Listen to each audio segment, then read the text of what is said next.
Hi friends, ನಾನು ಬೆಳಗ್ಗೆನೇ ಎದ್ದು ಎಲ್ಲಿಗೆ ಹೊರಟೆ ಅಂತ ಹೇಳ್ತೀನಿ. ಅದ್ರ ಜೊತೆಗೆ ಇವತ್ತಿನ ವಿಶೇಷ ಏನು ಅಂತಂದರೆ ನಮ್ಮ ಕರಿಯಮ್ಮ ಅವ್ರದ್ದು ಹುಳ್ಳಿಕಾಳು ಬಾನ. ಸೊ ಹಾಗಾಗಿ ನಾನು ಇವತ್ತು ಹೊರಟಿದ್ದೆ ದೇವಸ್ಥಾನಕ್ಕೆ. ಅಲ್ಲಿ ಏನಾಯಿತು, ಏನೇನು ವಿಶೇಷತೆ ಆಯಿತು ಅಂತ ಈ ವಿಡಿಯೋದಲ್ಲಿ ನಿಮಗೆ ತೋರಿಸ್ಕೊಡ್ತಾ ಇದ್ದೀನಿ. ಎಲ್ಲೂ ಯಾರು ಸ್ಲಿಪ್ ಮಾಡಿದೆ ಈ ವಿಡಿಯೋ ವಾಚ್ ಮಾಡಿ, ಹಾಗೆ ಲೈಕ್ ಮಾಡಿ, ಸಪೋರ್ಟ್ ಮಾಡಿ. ನಾನು ನಿಮ್ಮ ಮನೆ ಮಗಳು ಮಾಲಾ. ಓಕೆ, ನಾನು ಇವತ್ತು ಹೊರಟಿದ್ದೆ ನಮ್ಮೂರ ಕರಿಯಜ್ಜಿ ಗುಡಿಗೆ. ಏಕೆಂದರೆ ಇವತ್ತು ನಮ್ಮೂರಲ್ಲಿ ಕರಿಯಮ್ಮನ ಬಾನ ಮಾಡ್ತಾಯಿದ್ವಿ. ಏಕೆಂದರೆ ಈ ಒಂದು ವಾರಕ್ಕೆ ನಮ್ಮ ಊರಿನ ಜಾತ್ರೆ ನಡೆಯುತ್ತೆ, ಅಂದರೆ ಕರಿಯಮ್ಮ ಅವ್ರದ್ದು ಜಾತ್ರೆ ನಡೆಯುತ್ತೆ. ಸೊ ಎಲ್ಲರಿಗೂ ಸುಸ್ವಾಗತವನ್ನು ಕೋರ್ತಾ ಈ ವಿಡಿಯೋನ ಕಂಟಿನ್ಯೂ ಮಾಡ್ತಾಯಿದ್ದೀನಿ. ಇಲ್ಲಿ 101 ಎಡೆ ಹಾಕಿದ್ದಾರೆ, ಜೊತೆಗೆ 101 ಎಡೆ ಜೊತೆಗೆ ನಮ್ಮ ದೇವ್ರನ್ನ ತುಂಬ ಚೆನ್ನಾಗಿ ಅಲಂಕಾರ ಮಾಡಿದ್ದಾರೆ. ನಾನು ಹೋದ ವಿಡಿಯೋದಲ್ಲೇ ನಿಮಗೆ ತೋರಿಸಿದ್ದೆ ಈ ದೇವಸ್ಥಾನದ್ದು. ಅದ್ರ ಜೊತೆಗೆ ಇವಾಗ ಏನು ತೋರಿಸ್ತಾ ಇದ್ದೀನಿ ಅಂತಂದರೆ ಎಲ್ಲ ದೇವ್ರಿಗೂ ಬಣ್ಣ ಹಾಕಾಗಿದೆ. ಜೊತೆಗೆ ಎಲ್ಲ ದೇವರು ಕಂಗೊಳಿಸ್ತಾ ಇದ್ದಾವೆ. ಕಣ್ಣು ತುಂಬುವಷ್ಟು ಜೋರಾಗಿ ನೋಡ್ತಾ ಇರ್ಬೋದು ಎಷ್ಟು ಕಂಗೊಳಿಸ್ತಾ ಇದ್ದಾವೆ ಅಂತ. ತುಂಬ ಚೆನ್ನಾಗಿ ಬಣ್ಣ ಹಾಕಿದ್ದಾರೆ. ಅವರಿಗೂ ಥ್ಯಾಂಕ್ಸ್ ಹೇಳ್ತಾ ಈ ವಿಡಿಯೋನ ನಾನು ವಾಚ್ ಮಾಡ್ತಾ ಇದ್ದೀನಿ. ಏಕೆಂದರೆ ನಮ್ಮೂರಲ್ಲಿ ಏನು ಹುಳ್ಳಿಕಾಳು ಬಾನ ಅಂತ ಮಾಡ್ತೀವಿ. ಅಂದರೆ ಎಲ್ಲ ಪ್ರತಿಯೊಬ್ಬರು ಮನೆಯಲ್ಲೂ ಹುಳ್ಳಿಕಾಳನ್ನ ಬೇಯಿಸಿ ಅದಕ್ಕೆ ಏನು ಕಾಯಿ ರಸ ಅಂತ ಮಾಡಿಬಿಟ್ಟು ದೇವರಿಗೆ ಎಡೆ ಕೊಡಬೇಕು. ಅದು 101 ಎಡೆನೇ ಬರಬೇಕು ದೇವರಿಗೆ. ಜೊತೆಗೆ ಇಲ್ಲಿ ನಮ್ಮ ಮಾಮ ಬಂದು ಅದನ್ನು ಏನು ಮಾಡ್ತಾ ಇರೋದು. ಏಕೆಂದರೆ ಪ್ರತಿಯೊಂದು ದಿನಾನೂ ಇಲ್ಲಿ ಹಬ್ಬ ಥರನೇ ಆಗುತ್ತೆ. ಒಂದು ವಾರ ಏನು ನಡೆಯುತ್ತೆ ಜಾತ್ರೆ ಉತ್ಸವ ಥರ ಏನು ಒಂದು ವಾರ ಮಾಡ್ತೀವಿ ಅದೆಲ್ಲ ಕಂಟಿನ್ಯೂ ಆಗಿ ಆಗುತ್ತೆ. ಇದ್ರದ್ದು ಜಾತ್ರೆದು ಪೂರ್ತಿ ವಿಡಿಯೋನ ನಾನು ನಿಮಗೆ ಆಗಾಗ ಒಂದು ವಿಡಿಯೋ ಹಾಕ್ತಾನೆ ಇರ್ತೀನಿ, ನೋಡಿ ಹಾಗೆ ಖುಷಿ ಪಡಿ. ಇವರಿಗೆ ಪ್ರತಿಯೊಬ್ಬರೂ ಪಂಜೆ ಹಿಡಿಬೇಕು. ಅದು ನಮ್ಮ ಮಡಿವಳಪ್ಪ ಅವ್ರದ್ದು ಜೊತೆಗೆ ಅವ್ರದ್ದು ಕಾರ್ಯ ಜೊತೆಗೆ ಮಾಡಿ ನಾವು ಇಲ್ಲಿ ಪಂಜನ್ನು ಹಿಡಿತಾ ಇದ್ದೀವಿ. ದೇವರಿಗೆ ಪಂಜೆ ಇಲ್ದಲೇ ಮುಂದೆ ಯಾವುದು ಹೋಗಲ್ಲ. ಜೊತೆಗೆ ನಮ್ಮ ಇಲ್ಲಿ ಪಾದಗಲ್ಲಿಗೆ ಪೂಜೆ ಮಾಡಬೇಕು. ಅಲ್ಲಿಗೆ ಒಂದು ವರ್ಷಕ್ಕೆ ಈ ಜಾತ್ರೆ ದಿನವೇ ಅಲ್ಲಿಗೆ ಜೋರಾಗಿ ಪೂಜೆಯನ್ನು ಮಾಡೋದು. ಅದರದ್ದು ವಿಡಿಯೋನ ತೋರಿಸ್ತೀನಿ ಮುಂದೆ. ಜೊತೆಗೆ ಇಲ್ಲಿ ದೇವ್ರನ್ನ ಕಳಸದಲ್ಲಿ ರೂಪದಲ್ಲಿ ಬರು ಮಾಡ್ಕೊಳೋದು ಎಲ್ಲ ವಿಡಿಯೋಗಳಲ್ಲಿ ತುಂಬಾ ಇದೆ. ತುಂಬ ಚೆನ್ನಾಗಿ ಮೂಡ್ ಬಂದಿದೆ ಅಂತಲೇ ಹೇಳ್ಬೋದು ಈ ವಿಡಿಯೋ. ಪಾದಗಲ್ಲಿಗೆ ಪೂಜೆ ಒಂದು ವರ್ಷಕ್ಕೆ ಒಂದೇ ಸಲನೇ ಮಾಡೋದು. ಅಂದರೆ ಪದೇ ಪದೇ ಮಾಡ್ತಾನೆ ಇರ್ತಾರೆ, ವಾರದ ದಿನವೂ ಮಾಡ್ತಾರೆ. ಏನು ದಿನನಿತ್ಯ ಪೂಜೆ ಸಲ್ಲಿಸ್ತಾನೆ ಇರ್ತೀವಿ. ಬಟ್ ಇಲ್ಲಿ ಬಂದು ಎಡೆ ಎಲ್ಲ ಆಗೋದು ಜಾತ್ರೆ ದಿನನೇ, ಅಂದರೆ ವರ್ಷಕ್ಕೊಮ್ಮೆನೇ ಈ ಪಾದಗಳಿಗೆ ಪೂಜೆ ಮಾಡಿ ಏನು ಆಚರಣೆ ಮಾಡೋದು. ಅದು ಹಿಂದಿನ ಕಾಲದಿಂದನೂ ನಡ್ಕೊಂಬಂದಿರೋದು. ಇದು ದೇವ್ರದ್ದು ಪಾದ ಅಂತ ಹೇಳಿ ಪಾದಗಲ್ಲು ಅಂತ ಪೂಜೆ ಮಾಡ್ತಾ ಇರೋದು.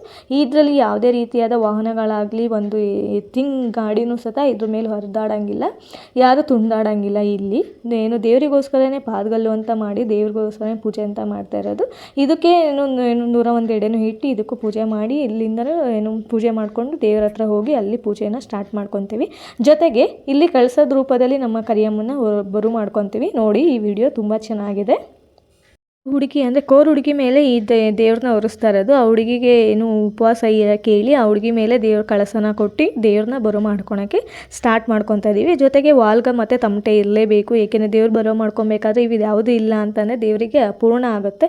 ಸೊ ಹಾಗಾಗಿ ವಾಲ್ಗ ತಮಟೆ ಎಲ್ಲ ಸೇರಿ ಈ ದೇವ್ರನ್ನ ಬರೋ ಮಾಡ್ಕೊತಾ ಇದ್ದೀವಿ. ನಮ್ಮ ಕರಿಯಮ್ಮ ಅವರಿಗೆ ಹುಗೆ ಅಂತ ಜೈ ಅಂದ್ಕೊಂಡು ನಾವು ಸ್ಟಾರ್ಟ್ ಮಾಡ್ತಾ ಇದ್ದೀವಿ. ನೋಡಿ ಯಾವ ಥರ ದೇವರು ಮೂಡ್ ಬರುತ್ತೆ ಅಂತ ತೋರಿಸ್ತೀನಿ. ನಾನು ಇದನ್ನು ಇಲ್ಲಿಗೆ ವಾಯ್ಸ್ನ ಕ್ಲಿಪ್ ಮಾಡ್ತೀನಿ, ಮುಂದೆ ವಾಯ್ಸ್ನ ಕೊಡ್ತಾ ಇದ್ದೀನಿ ನೋಡಿ.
ಇದೇ ರೀತಿ ಜೊತೆಗೆ ಸಾರು ಹಾಕ್ತಾರೆ, ಅದನ್ನು ತೋರಿಸ್ತೀನಿ ಯಾವ ಥರ ಸಾರು ಹಾಕ್ತಾರೆ.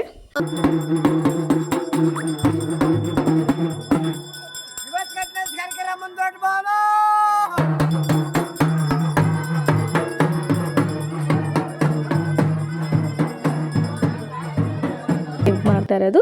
ಈ ವಿಡಿಯೋ ನಿಮಗೆ ಇಷ್ಟ ಆಯಿತು ಅಂತಲೇ ಲೈಕ್ ಮಾಡಿ. ಹಾಗೆ ನಮ್ಮ ಊರ ಜಾತ್ರೆಗೆ ಎಲ್ಲರಿಗೂ ಸುಸ್ವಾಗತನ ಕೋರ್ತಾ ಇದ್ದೀನಿ.